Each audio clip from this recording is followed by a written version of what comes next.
Estados Unidos anunciam sanções às duas maiores petrolíferas russas. Em Washington, o secretário-geral da NATO discutiu uma nova ajuda militar à Ucrânia. Chefes de Estado dos países da União Europeia reúnem-se na quinta-feira. Ucrânia, segurança continental e objetivos climáticos são os temas em cima da mesa. O Tribunal Internacional de Justiça indicou que Israel deve deixar que a Agência de Ajuda Humanitária da ONU em Gaza preste assistência ao território palestiniano. 6 detidos em protesto anti-imigração em Dublin. Manifestantes saíram à rua depois de requerente de asilo ter sido acusado de violação.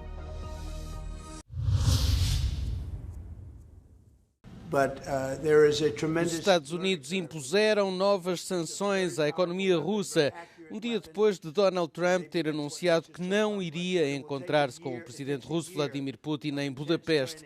O governo norte-americano impôs novas sanções às maiores petrolíferas russas, Lukoil e Rosneft. Diz que são as receitas destas empresas que tornam possível a invasão militar russa da Ucrânia. There are massive sanctions on oil. The two biggest oil companies, among the biggest in the world, but they're Russian. They do a lot of oil, and hopefully it'll push. Hopefully he'll become reasonable, and hopefully Zelensky will be reasonable too. You know, it takes two to tango, as they say, and we're going to find out. They hate each other. These two people hate each other. You know that better than anybody. And it makes it more difficult than it should be. This should be easier to do. Trump reuniu-se com o secretário-geral da NATO na Casa Branca quarta-feira para discutir o fornecimento de armas à Ucrânia, que está a ser financiado pelo Canadá e pelos Estados-membros da União Europeia. Mark Rutte disse que chegaram a vários acordos e congratulou-se com as novas sanções norte-americanas. Diz que a pressão irá levar Vladimir Putin a sentar-se à mesa e concordar com um cessar-fogo mais tarde ou mais cedo. O presidente da Ucrânia, Volodymyr Zelensky, respondeu à Euronews à chegada à cimeira da União Europeia esta quinta-feira e comentou que o país não cede às pressões para fazer concessões territoriais. No territorial concessions.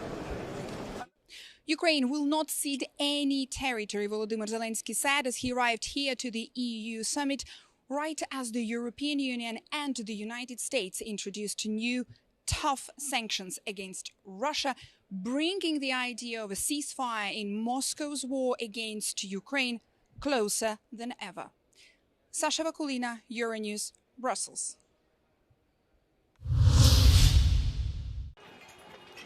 As forças russas atacaram Kharkiv, na Ucrânia, na manhã de quarta-feira, atingindo um jardim de infância. Tanto os socorristas como civis apressaram-se para retirar as crianças do edifício. Embora todas tenham abandonado o local em segurança, o bombardeamento causou a morte de outra pessoa e feriu mais 6. Isto poucas horas depois de a Rússia ter lançado mais um ataque em grande escala, com mísseis e drones contra a Ucrânia, durante a madrugada. O presidente ucraniano, Volodymyr Zelensky, informou que pelo menos 6 pessoas morreram. Acrescentou que Moscou teve como principal alvo a infraestrutura energética da Ucrânia, mas que também foram atingidos edifícios residenciais, causando vários incêndios. 2 pessoas perderam a vida na capital, Kiev, e outras 4, incluindo 2 crianças, também morreram naquela região após um ataque atingir uma habitação particular. Os bombardeamentos tiveram também como alvo outras cidades da Ucrânia, incluindo Zaporizhia e a cidade portuária de Ismail, na região sul de Odessa.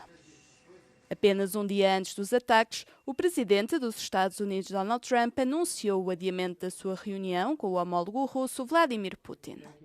Afirmou que não queria que esta fosse uma perda de tempo, já que o ministro russo dos Negócios Estrangeiros, Sergei Lavrov, deixou claro que Moscou é contra um cessar-fogo imediato.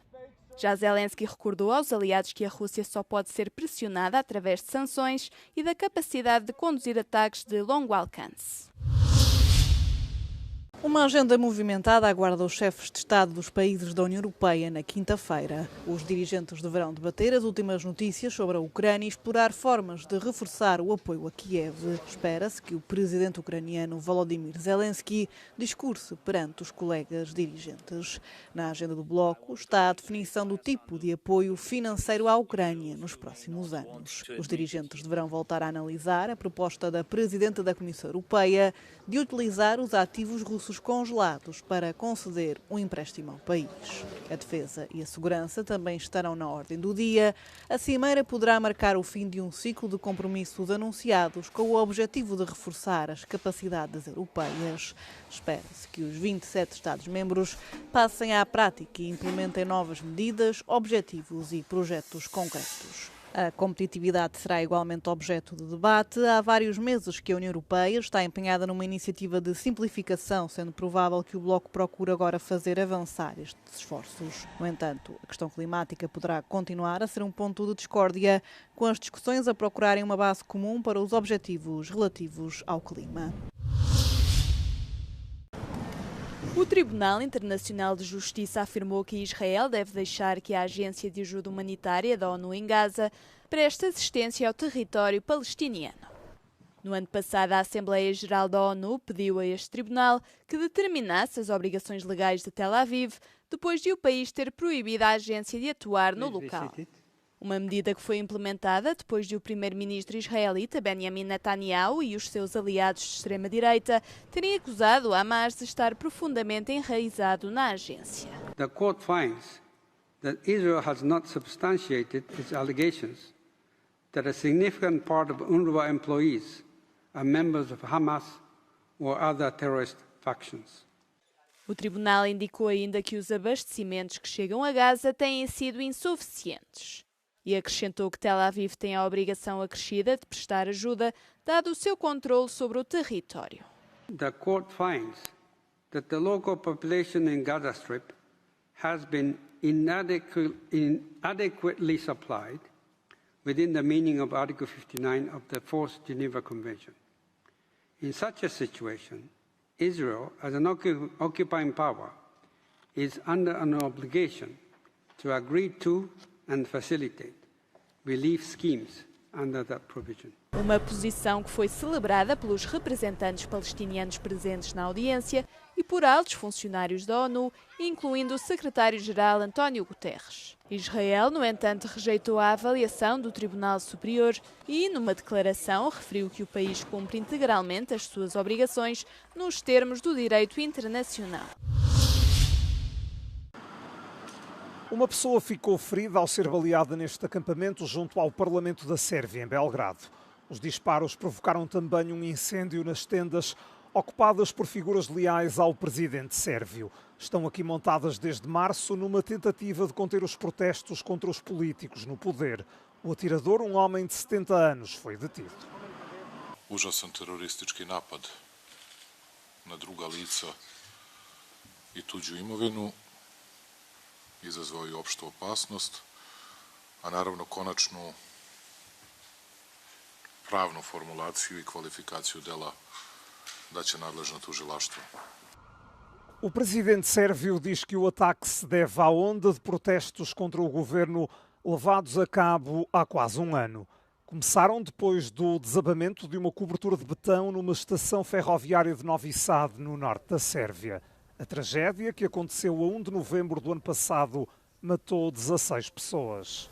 Os manifestantes alegam que o colapso é resultado da corrupção e negligência do executivo nos projetos de construção.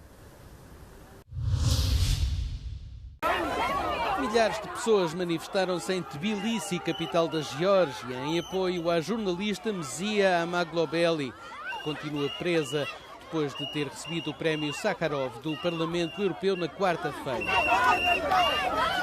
Amaglobeli, fundadora de meios de comunicação social independentes no país, recebeu o maior prémio da União Europeia em matéria de direitos humanos, juntamente com um jornalista bielorrusso-polaco, Andrzej Poczobut. A manifestação foi pacífica, mas a polícia deteve 30 pessoas. Of the Georgian dream against Georgian citizens, and ultimately they are the losers. We will prevail, we will persevere. There's no stopping this protest, there's no stopping demonstrators, there's no stopping fighting for justice. Ama Globelli, diretora dos média online Batumelevi e Net Gazeti, foi detida em janeiro por participar em protestos antigovernamentais. Em agosto foi condenada a 2 anos de prisão sob a acusação de ter esbofeteado um chefe da polícia durante uma manifestação. Já Andrzej Poczobut, correspondente de um jornal polaco, está a cumprir uma pena de 8 anos de prisão na Bielorrússia por alegado atentado à segurança nacional. De acordo com a Presidente do Parlamento Europeu, Roberta Metsola, ambos os jornalistas foram condenados com base em acusações falsas pelo trabalho e posição corajosa contra as injustiças. 6 pessoas foram detidas em Dublin, na Irlanda, na sequência de protestos anti-imigração. Centenas de manifestantes juntaram-se em frente a um hotel na zona oeste da cidade que acolhe requerentes de asilo. O grupo saiu à rua depois de um homem ter sido detido e acusado da violação de uma menina de 10 anos. Trata-se de um imigrante de 26 anos que terá cometido o crime nessa unidade hoteleira ou nas imediações. Os agentes foram atacados com garrafas de vidro, tijolos e pirotecnia. Foi também incendiado um veículo da polícia. Muitos dos manifestantes agitaram bandeiras irlandesas e entoaram palavras de ordem de teor nacionalista. Pediram que seja tomada uma posição dura contra a imigração. O primeiro-ministro da Irlanda condenou os ataques à polícia. Disse compreender a preocupação e a raiva da população, mas deixou claro que nada justifica agressões a elementos da autoridade. Afirmou ainda que houve uma falha clara por parte do Estado no que toca à obrigação de proteger a criança em causa. Os protestos anti-imigração têm-se multiplicado nos últimos anos na Irlanda. Os manifestantes acusam os recém-chegados de agravarem a escassez de casas e de aumentarem a criminalidade violenta.